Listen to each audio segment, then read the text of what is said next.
আসসালামু আলাইকুম। তো কেমন আছেন সবাই?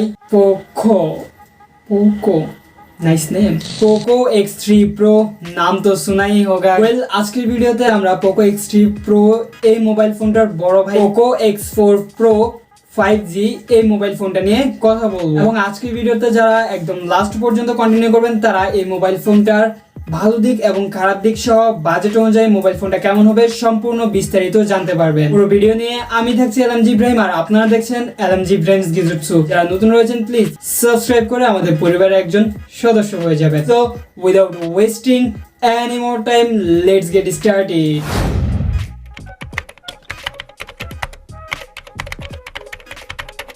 এই মোবাইল ফোনটার যে ভেরিয়েন্ট রয়েছে টোটাল 3টা ভেরিয়েন্ট এবং এই 3টা ভেরিয়েন্ট ইন্ডিয়ার মার্কেটে অফিসিয়ালি 17,000 থেকে 20,000 টাকার মধ্যে পাওয়া যাচ্ছে এবং বাংলাদেশে আনঅফিসিয়ালি 26,000 থেকে 30,000 টাকার মধ্যে পাওয়া যাচ্ছে।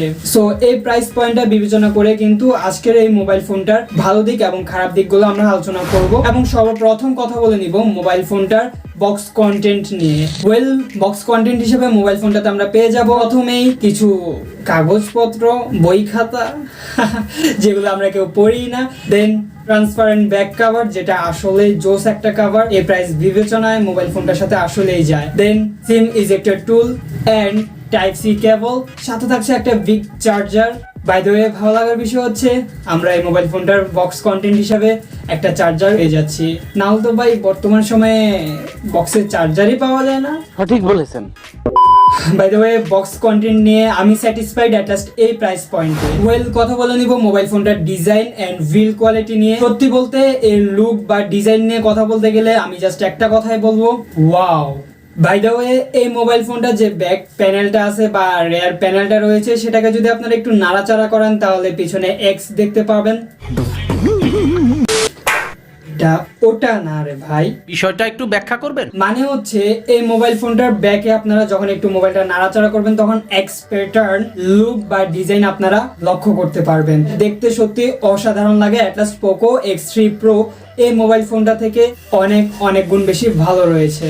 ওয়েল গ্লাস ব্যাক সহ মোবাইল ফোনটার সম্পূর্ণ ওজন হচ্ছে 205 গ্রাম এবং থিকনেস হচ্ছে 8.12 মিলিমিটার। ওয়েল যেহেতু মোবাইল ফোনটাতে গ্লাস ব্যাক রয়েছে পাশাপাশি একটা বিগ ব্যাটারি মোবাইল ফোনটাতে ইউজ করা হয়েছে সেই হিসাবে আমি বলবো 205 গ্রাম এভারেজ একটা ওয়েট, পাশাপাশি এর যে থিকনেসটা সেটাও মোটামুটি স্লিম রয়েছে।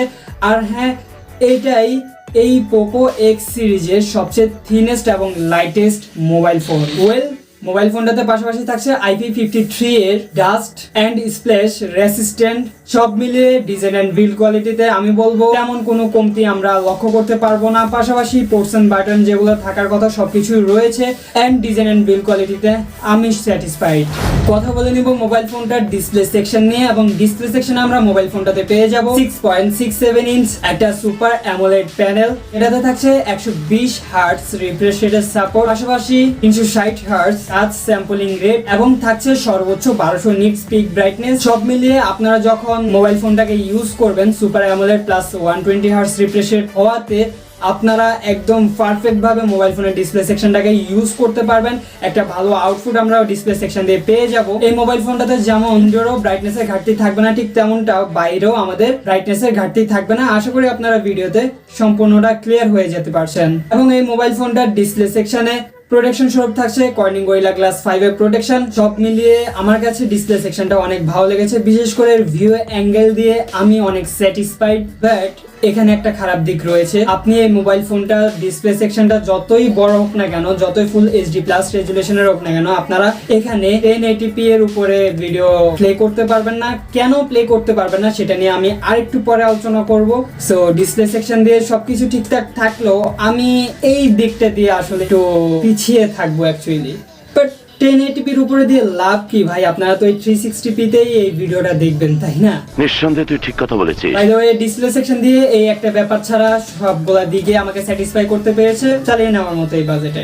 ওয়েল কথা বলে নিব মোবাইল ফোনটা প্ল্যাটফর্ম সেকশনটা নিয়ে এবং প্ল্যাটফর্ম সেকশন আমরা পেয়ে যাব মোবাইল ফোনটাতে চিপসেট হিসেবে কোয়ালকম স্ন্যাপড্রাগনের তরফ থেকে কোয়ালকম স্ন্যাপড্রাগন 695 5G প্রসেসরটি। এটা কিনা একটা 6 ন্যানোমিটার আর্কিটেকচারের তৈরি প্রসেসর, সাথে থাকছে LPDDR4X র্যাম টাইপ এবং রম টাইপ হিসেবে থাকছে UFS 2.2। সব মিলিয়ে র্যাম এবং রম এই দুটো জিনিস নিয়ে আমি স্যাটিসফাইড, বাট প্রসেসর সেকশনে এসে আমি একটু আসলে পিছিয়ে থাকবো, কারণ আমরা সবাই জানি 6 সিরিজটা একটু পুরনো চিপসেট, যদিও 6 ন্যানোমিটার আর্কিটেকচারের একটা প্রসেসর, বাট এই প্রসেসরটাতে কিছু কমতি রয়েছে। মানে এই প্রসেসরটাতে বেশ কিছু জিনিস সাপোর্ট করে না। প্রথমত হচ্ছে যে এই প্রসেসরটা থাকাতে এই মোবাইল ফোনের ক্যামেরা সেকশন দিয়ে আপনারা 1080p 30fps এর উপরে ভিডিওগ্রাফি করতে পারবেন না। পাশাপাশি প্রথমে একটা কথা বলছিলাম যে ডিসপ্লে সেকশনে আপনারা 1080p এর উপরে ভিডিও প্লে করতে পারবেন না। ভিডিওটা যদি 4K তেও হয় তাও আপনারা ওই ডিসপ্লে সেকশন দিয়ে 1080p রেজুলেশনে ভিডিওটা দেখতে পারবেন। সো এই দুটো জিনিস কিন্তু এই প্রসেসরটার কারণেই হচ্ছে।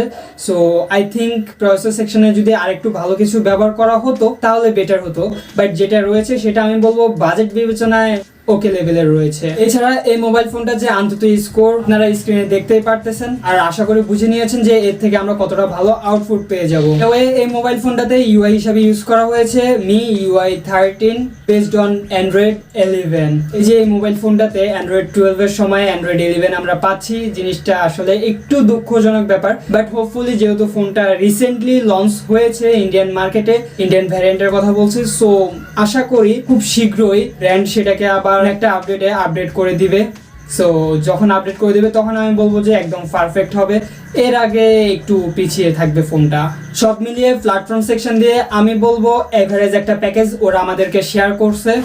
ওয়েল, রাইট নাও চলে আসবো আমরা ক্যামেরা সেকশনে, এবং ক্যামেরা সেকশনে মোবাইল ফোনটার রেয়ারে পেয়ে যাব আমরা ট্রিপল ক্যামেরা সেটআপ, যেটার মেইন সেন্সরটি হচ্ছে 64 মেগাপিক্সেলের, এবং সাথে আমরা পেয়ে যাচ্ছি 8 মেগাপিক্সেলের একটা আলট্রা ওয়াইড সেন্সর এবং 2 মেগাপিক্সেলের একটা ম্যাক্রো শুটার। ওয়েল, আমি স্ক্রিনে কিছু স্যাম্পল দিয়ে দিব এই মোবাইল ফোনটার রেয়ারে ক্যামেরা সেকশনের আউটপুট হিসাবে। আশা করি এই স্যাম্পলগুলো দেখে আপনারা বুঝে নিতে পারছেন এই মোবাইল ফোনটার রেয়ারে ক্যামেরা সেকশন দিয়ে আমরা কতটা ভালো আউটপুট পেতে পারি।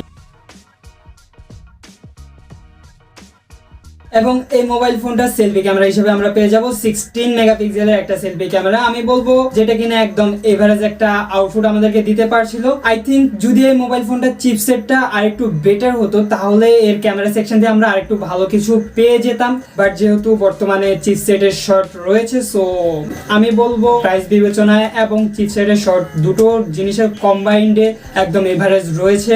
ওয়েল, রাইট নাও চলে আসবো মোবাইল ফোনটার ব্যাটারি সেকশনে, এবং ব্যাটারি সেকশনে আমরা পেয়ে যাব মোবাইল ফোনটাতে 5000 mAh এর বিগ ব্যাটারি, বর্তমানে লেভেল অনুযায়ী ঠিকঠাক রয়েছে। পাশাপাশি আমরা পেয়ে যাব 67 ওয়াটের একটা চার্জার। সব মিলিয়ে ব্যাটারি সেকশন দিয়ে আমি স্যাটিসফাইড এই প্রাইস পয়েন্টে।